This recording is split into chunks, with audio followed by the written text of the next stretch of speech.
The new Tiny Living stuff pack is a lot of fun, but honestly, the largest tiny home is 100 tiles. It's really not that small. I mean, it's like the size of basically any starter home in The Sims-ish. They're kind of all around about 100 tiles. I mean, even this base game one is only 120. You could very easily make this just 100 tiles. Like, I got rid of the porch and it's ready to go. All you gotta do is put a staircase in the front and you have a functional tiny home, and you get the benefits of less bills and having your Sims happier. I mean, it's not hard to make a small house in this game, which makes sense. I mean, it's not claiming to be tiny, it's just claiming to be small, right? But I love this idea of using the Tiny Living pack to get the perks, but just have like a regular sized home. So I built a starter home for 4 Sims. It's a 2-bedroom house, but it has like a double bedroom for kids, and then the parents can sleep in the upstairs. Under 20K, it looks really cute. Doesn't even look like a starter home, to be honest. And your Sims are gonna be happy all the time and have like way less bills. Like, there's absolutely no reason to not use this. This pack is perfect for like when you're first starting out in the game, if you're doing challenges, you know, like this is like the legacy challenge dream right here. And that's how I play the game, right? I've said this a million times, but I love to have these like Sims start with nothing and work their way up, and playing with Tiny Living is perfect because when you first start out, all you have is like a toilet and a sink. I mean, and a bed. Maybe not even a sink. A toilet and a bed, let's be honest. Maybe even just a bush.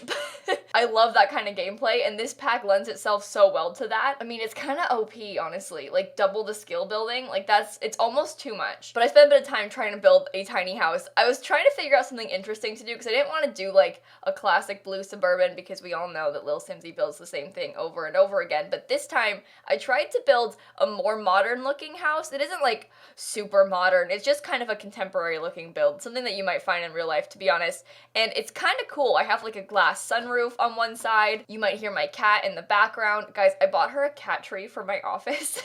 I bought her 2 cat trees this week, one for my patio downstairs and one for my office, and I've closed her in my office right now trying to get her to sit on the cat tree, and you might hear her clawing at the carpet under the door trying to get out, and not clawing at the cat tree that I bought you. There's like, you can see it in the back corner. Like, you can just about see one of the things she can claw on, and you choose to claw the carpet instead. Anyway, the things we do for the people we love. But I was trying to make a kind of interesting looking house, kind of interesting shaped house. I ended up using exactly my 100 tiles, which worked out really well. And to be honest, again, it's not that small of a house. I mean, there isn't a full bedroom upstairs. There's just like a lofted space and a bathroom. I didn't put walls, but that was mostly because of the fact that I didn't want to waste the money on walls, because I was trying to have the house be under 20K, and I was like, we can't afford extra walls up here.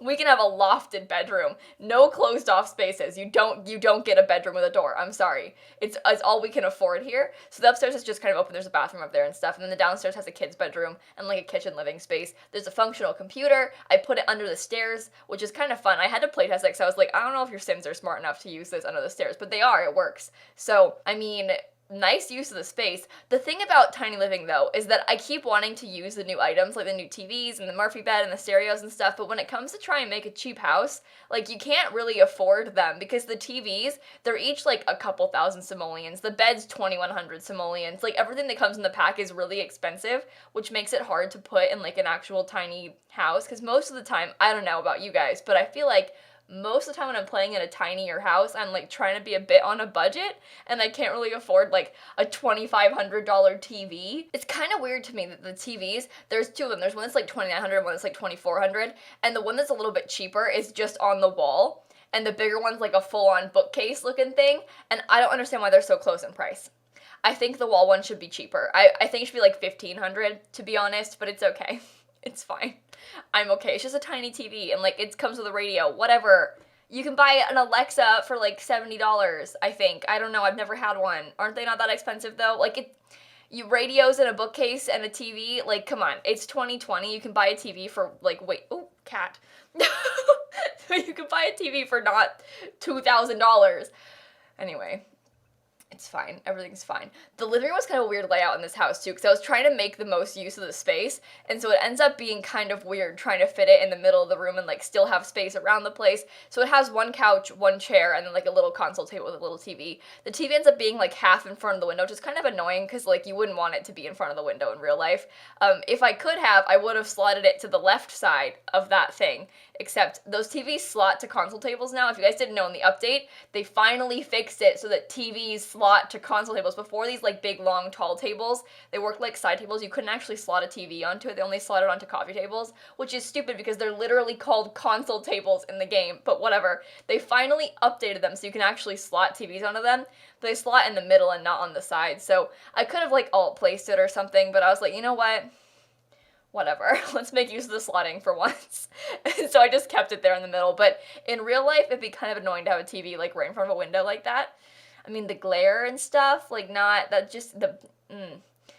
my personal choice. But it's The Sims. It doesn't work like that, so it's fine. I think one of the best things they've done recently is the console table update, because God, it's a console table, but also they made bookcases more functional, so all of the little, like, bookend objects, you've probably seen this, they now work as bookcases. So in the kids' bedroom downstairs, I put one of the little bookends, like, decoration items. Just the base game one looks like clutter, but it functions as an actual bookcase now, so your Sims can actually click on it and, like, grab a book from it. So it's so useful that they finally fixed that so it works. It's such a little thing, and, like, it wasn't like a, God, why can't we use this as a bookcase? Because I never even considered that, but, like, the fact that they've added that, it makes it so much easier to make your Sims have functional spaces for a lot cheaper, because, like, bookcases are kind of big and expensive in this game, and you can now have these little ones that actually work. I mean, it's so useful.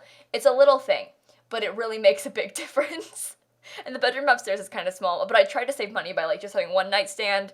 You know, it isn't really a closed off bedroom, like I said. I also tried to put some skill objects in it, but I sort of started running out of money. So I put downstairs in the kids' room, there's a Blarfy, and I think one of the little kid violins, and a bookcase, a desk for their homework. I mean, we covered all the bases.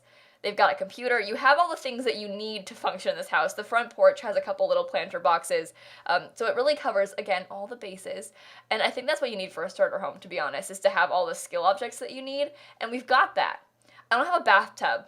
I wanted to get a bathtub shower combo, but honestly, the only one that kind of fits this style is that expensive one. It's like the 2100 simoleon one, and I wasn't trying to spend that much money on a bath shower combo, so I didn't. There's another one that's like got a curtain around it, but that just seems like not a very modern, fancy, contemporary bath shower combo. I think it's very odd that we're so lacking in the bath shower combo department, because I don't know about you guys, but I feel like most people, if they're gonna have a bathtub, it's a bath shower combo. There's obviously exceptions to that, but I think that's like the standard around here, especially. Like, there's one bathroom that's just a shower in my house, the other one that has a bathtub is a bath and shower. Like, because it's a small bathroom, has a bathtub and a shower in it. Like, and they're all in one.